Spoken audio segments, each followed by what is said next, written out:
Good day, YouTube. We're back for another one. My tier list that isn't a tier list is back, and I want to discuss our two latest additions to the game, which are Toad and Sauron. And again, I'm going to put a disclaimer right over there. Nope, over there. Nope, over there. Bruh. I'm going to put a disclaimer over there to let you know, again, this is my opinion.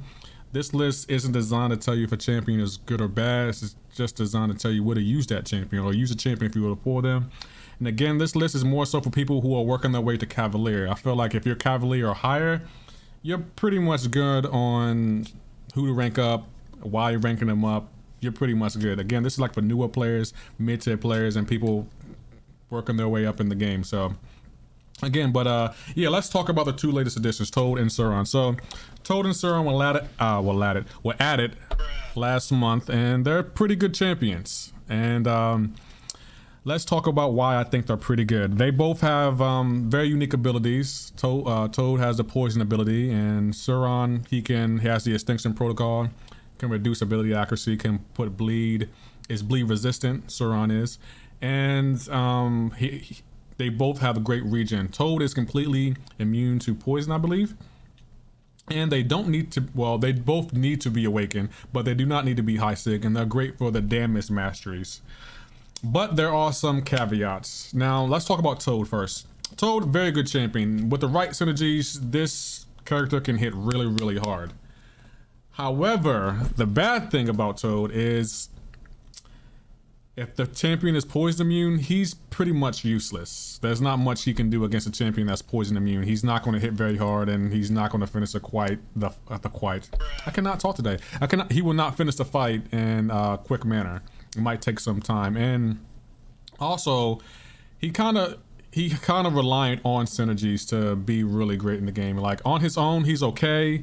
You can stack the poisons, but they're not going to like be on the level of an Archangel or a Dr. Voodoo, but they're still effective. And he's great with the damage masteries because he's immune to poison, and he has a great regeneration factor. Like if he gets back into a corner, he's going to heal quite substantially, and that includes the recoil damage you take from the damage mastery. So great for damage masteries, and with the right synergies, he can hit really hard. However, he's not going to be good in incursions. I would not recommend using him in incursions.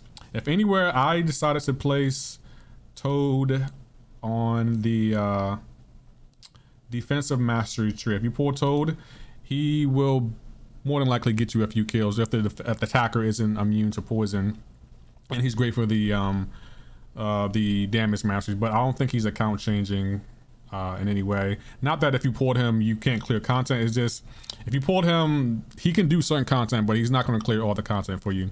And I kind of put Sauron there too. Now Sauron, he has bleed resistance. He also has a regeneration factor. Both of their regeneration is unaffected by outside sources, so their regeneration cannot be reversed, and it's passive, so it can't be nullified.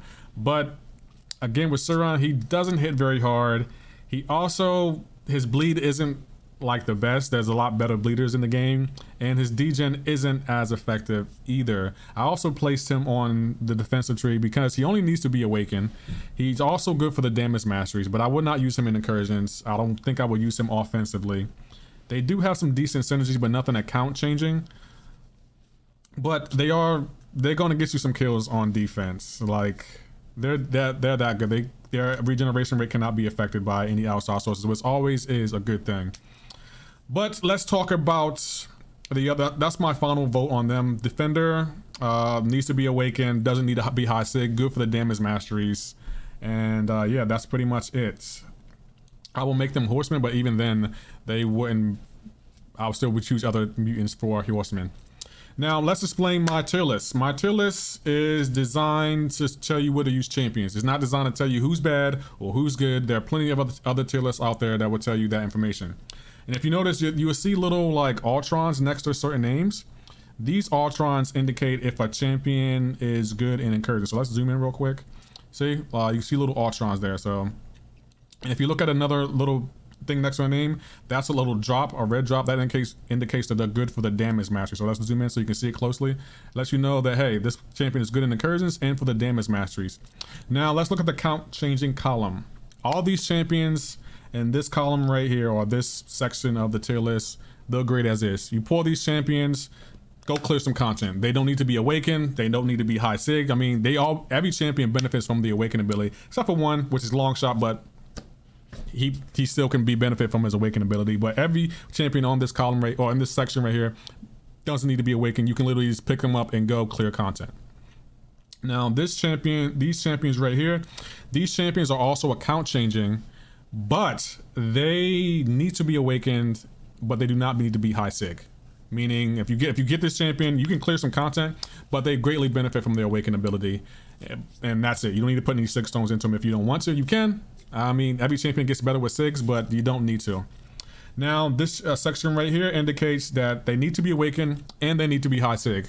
So if you were to pull an Omega Red or a Mojo or Aegon, they're great on their own, but they are on another level once they're awakened and once they're high sig. You will mow down content with these champions right here. So be on the lookout for those.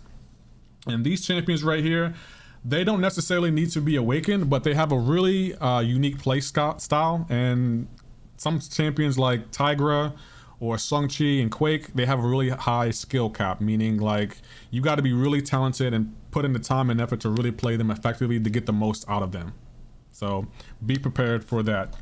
Next, we're going to head on over to the synergy section. These champions right here are synergy champions, great support champions. Some can be used offensively, but they really shine when when you use their synergies with some of the champions in the other account changing section. Now, just because they're like a synergy champion doesn't mean you can't use them. Some of these champions don't need to be awakened. Again, every champion benefits from their awakened ability and their high sig, but they don't necessarily need to be awakened.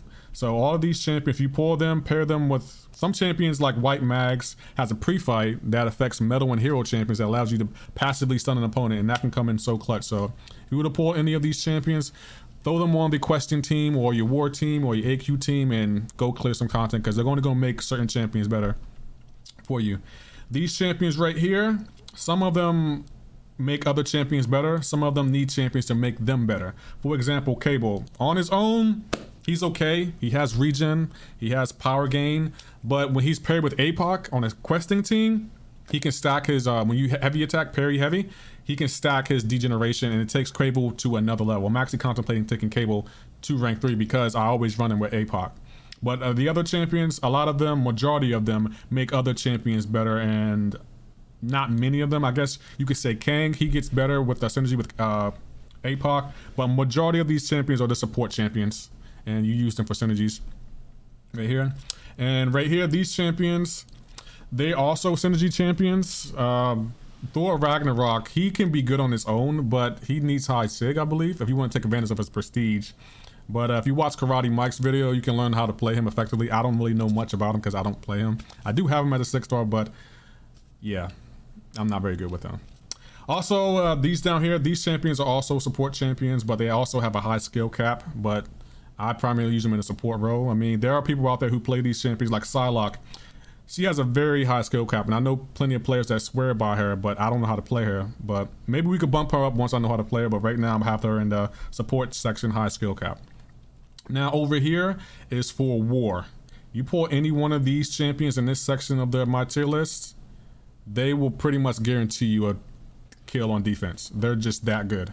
And some of them, if you throw on the damage masteries on defense, they will get you a kill. Promise you that. Because, for example, Mr. Sinister, whenever he throws his first special, his SP1, any debuff he has on him, he throws on the other opponent, which can definitely get you a kill. And I've been killed by that by that situation more than once, and I don't want to speak on it.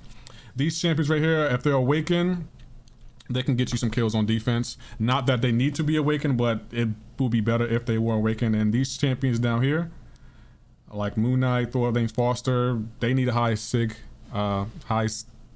for them to really be effective on defense. They're not great on defense, but they're not terrible either.